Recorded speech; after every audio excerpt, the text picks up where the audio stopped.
Tatlong regional most wanted persons ang naaresto sa Police Regional Office 10 sa magkakahiwalay na law enforcement operations sa Misamis Occidental, Misamis Oriental at Bukidnon mula Agosto 3 hanggang 4 taong kasalukuyan. Sa Villanueva, Misamis Oriental, naaresto ang top 2 regional most wanted person alias Kim, 24 years old, na nahaharap sa 2 bilang ng statutory rape at 7 bilang ng acts of lasciviousness.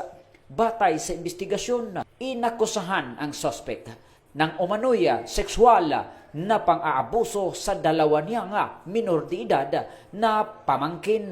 Samantala, sa Aluran, Misamis Occidental, arestado ang top 3 regional most wanted person na nahaharap sa mga kasong rape in relation to Republic Act Number 7610 o Special Protection of Children Against Abuse, Exploitation, and Discrimination Act. Naaresto ang 19 years old na suspect na nakilala lamang sa alias na Asun.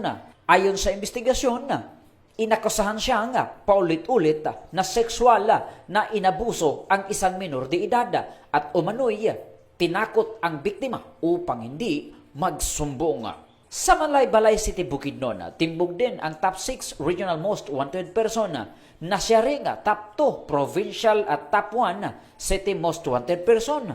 Kinilala ang suspect na si alias Eric, 42 years old, na inaresto batay sa warrant of arrest para sa kasong robbery with homicide na walang inirekomendang piyansa. Kapwa nasa kustodiya na ng pulisya ang 3 akusado habang isinailalim sa kaukulang legal na proseso.